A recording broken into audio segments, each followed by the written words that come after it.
सभी श्रोताओं को मेरी तरफ से राम राम, सलाम और सत श्री अकाल। दोस्तों, आज मैं ठल कोट के अंदर हूँ और ये इलाका जो है डिस्ट्रिक्ट रियासी के अंदर पड़ता है। आप जानते हैं कि ठाकर प्रेम सिंह जो ठल कोटी हैं, ये पिछले एक साल से जो है बड़ी सुर्खियों में डिस्ट्रिक्ट रियासी के अंदर। इनके खिलाफ जो है पीएसए लगाया गया और उसके बाद इनको जेल के अंदर भी लिया। 6 महीने के बाद वो है जेल से रिलीज होके, आपने देखा होगा कल से काफ़ी वीडियो जो है वायरल हो रही है। चसाना के अंदर बड़ा वार्म वेलकम हुआ, लोगों ने बड़ी सपोर्ट दिखाई। तो आज हम इसी चर्चा के ऊपर जो प्रेम सिंह के साथ बात करने की कोशिश करेंगे कि अक्सर जो है किस मुद्दे के लेके या कैसे उनको पीएसए लगा, कहाँ तक ये जो पीएसए वैलिड था, अगर इतनी पब्लिक जो है इनको सपोर्ट कर रही है। तो मैं आपको सीधी जो है प्रेम सिंह के साथ ही बात कराने की कोशिश कराऊंगा। तो प्रेम सिंह जी, आपका जेके मीडिया केज में स्वागत है। आप हमें ये बताने की कोशिश करें कि आपके ऊपर जो इल्ज़ाम लगाया गया था कि प्रेम सिंह एक हिस्ट्री शीटर है, क्रिमिनल है, और जिसके चलते आपके ऊपर पीएसए लगाया गया और आज आप जो है वरी होके अपने घर पे आए हैं, तो आप इसके बारे में क्या कहना चाहेंगे? देखो जी, मेरी तरफ से सब श्रोताओं को नमस्ते, आदाब। देखो जी, मैं शुरू बचपन से लेकर तकरीबन 40 साल की राजनीति में मैं करप्शन के खिलाफ लड़ता रहा, गरीब की मदद करता रहा, और ख़ास करके एडमिनिस्ट्रेशन, जो सरकारी एडमिनिस्ट्रेशन रही, ये मेरे ख़िलाफ़ रही और मेरे ख़िलाफ़ झूठे पर्चे देती रही और मुझे तंग करती रही। और हकीकत में मेरे इसमें कोई कसूर नहीं है, ना मैं हिस्ट्री शीटर हूँ और ना मैं क्रिमिनल हूँ।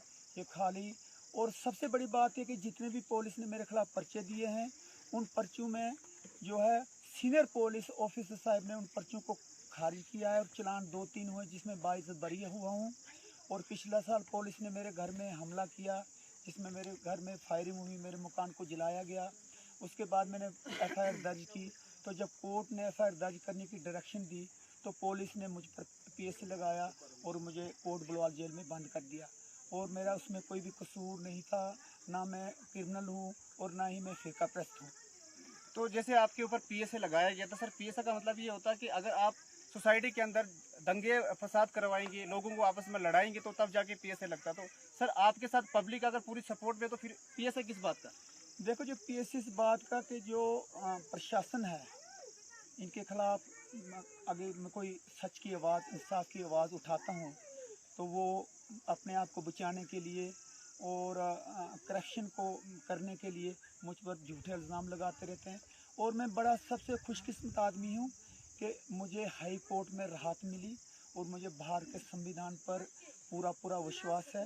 और भारत के संविधान ने मेरी सहायता की, मुझे मारने की भी कोशिश की गई, मुझे बहुत टार्चर किया गया। मुझे कोट बलवाल जेल से शिफ्ट किया गया करनाल जेल में, जो डिस्ट्रिक्ट हरियाणा में है। और मुझे वहाँ जो क्रिमिनल लोग थे, मिलिटेंट थे या और दूसरे थे, उनके साथ रखा गया। तो 17 तारीख को, शायद 17 तारीख होगी, तो कोर्ट ने उस पीएसए को पेश कर दिया। और उसके बाद मुझे फिर हरासमेंट किया गया और 376 में मुझे दोबारा गिरफ्तार किया गया और यहाँ रियासी तक लाया गया। तो जज साहब की मेहरबानी से मुझे जज साहब ने वहाँ से छोड़ दिया, उसने अपने घर में। सर, एक चीज़ और मैं पूछना चाहूँगा आपसे। जैसे कल से जब से आपको जेल से रिलीज़ किया गया है, तो तब से लोग आपको इस तरह से एक टाइटल दे रहे हैं कि king is back, tiger is back, और दूसरी साइड जो है आपको क्रिमिनल और हिस्ट्री शीटर का जो है दर्जा दिया गया है। तो सर, इन दोनों चीज़ों को आप कैसे कंपेयर करेंगे? देखो जी, मैं आपको एक बात कहूँगा कि हर एक मजहब के अंदर ये आपने देखा होगा कि सच कहने वाले की हमेशा मुखालफत होती है। ये तो हमारी दुनियादारी की बात है, किसी गरीब की मदद करना, करप्शन के खिलाफ बोलना। और सबसे बड़ी बात है, मैं एडमिनिस्ट्रेशन जो है डिस्ट्रिक्ट की, उसको ये दावे से कहता हूँ, मैं एक सरपंच रहा, इस वक्त मेरी बीवी सरपंच है। एक गिलास का पानी मुझे साबित करें। और मेरी जो बीवी की जो तनख्वाह है 2500 है। अभी तक मेरे घर में कोई कुर्सी नहीं है, तमाम कुर्सियाँ जो बाहर से लोगों से मंगाई गई हैं। अभी तक सर, लोग आपके ऊपर ये भी इल्ज़ाम लगाते हैं कि प्रेम सिंह जो है किसी के घर पे खाना नहीं खाता, किसी को हाथ में हाथ नहीं देता है। तो कुछ इस तरह के भी इल्ज़ाम आपके ऊपर लगाए जाते हैं। देखो जी, ये इल्ज़ाम दुरुस्त हैं और ये मेरे जो धर्म है, मैं सत्य सनातन वेद धर्म को मानता हूँ। उस धर्म के अनुसार हाथ मिलाना, गले लगाना, झूठ बोलना, ये सब चीज़ें जो है मना है। मैं एक ईमानदार आदमी हूँ, मैं किसी को हाथ मिलाकर करप्शन नहीं करता हूँ। और मैं वो आदमी नहीं हूँ जो गंगा जाए गंगा राम, जमुना जाए जमुना दास। और मैं बहरोपिया नहीं हूँ कि मैं हर रूप में बदलता रहूं, सुबह से लेकर शाम तक। मैं एक ईमानदार शख्स और मुझे अपने आप पर गौरव है। कोई आदमी मुझ पर इल्ज़ाम नहीं लगा सकता है। पिछली दफ़ा मीडिया में मेरे खिलाफ बहुत कुछ प्रोपेगेंडा किया गया, मुझे क्रिमिनल कहा गया, मुझे भाड़े का टट्टू कहा गया, बहुत कुछ कहा गया। लेकिन मैंने प्रतिज्ञा की है कि इन लोगों को कोर्ट के अंदर में खड़ा करूँगा। इनके खिलाफ मैं हानि का केस करूँगा।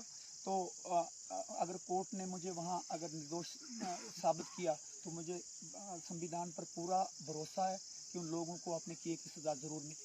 सर, जब आप जेल के अंदर थे तो यहाँ पे एक ऐसी वीडियो जो है वायरल हुई, यहाँ के लोकल जो पॉलिटिशियंस थे आपके ऊपर ये इल्ज़ाम लगा रहे थे, बार बार आपको ये पॉइंट आउट कर रहे थे कि प्रेम सिंह जो है एक हिस्ट्री शीटर है, क्रिमिनल है, और उसके जो मतलब सपोर्ट करने वाले लोग वो भाड़े के टट्टू हैं। तो सर, आपका जो रिप्लाई क्या रहेगा, उनको क्या जवाब देंगे?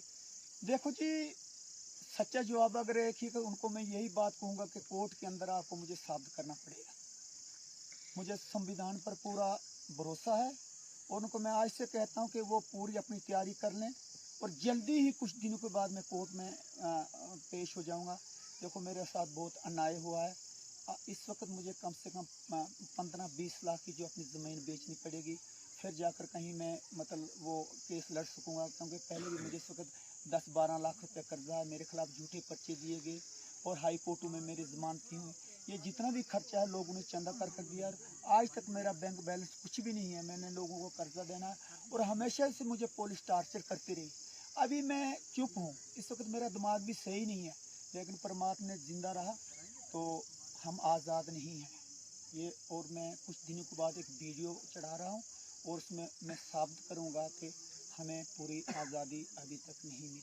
सर, दुनिया का ये भी कुछ मानना है कि अगर हमारे लीडर जो है प्रेम सिंह जी हैं, तो सर आपका कोई ऐसा रहा जो किसी पॉलिटिकल पार्टी को ज्वाइन करेंगे इसके बाद आप? देखो जी, अभी तक मुझे कोई भी ऐसा मेरे मन के अंदर ऐसी भावना नहीं है, क्योंकि मैं एक मुतनाज़ा शख्स हूँ। मैं इतना मुतनाज़ा शख्स हूँ कि कल मैं बहुत प्रभावित हुआ जब एक एसटी की एक महिला मुझे मिली। मैं उसको नहीं जानता था, वो मुझे गले से मिली। गले से मिलकर तो ऊपर से ऐसे करने लगी, हूँ तेरा पर कुमाई, हूँ तेरा पर कुमाई। मैं किसी को गले नहीं मिलता हूँ। जब उसको आंसू मैंने देखे मैं तो वो मेरी तरफ लपकी तो मैं भी उससे गले मिल गया। तो उस कल से लेकर इस वक्त तक मैं तमाम लोगों से गले मिलता हूँ, लेकिन कुछ दिनों के बाद में ये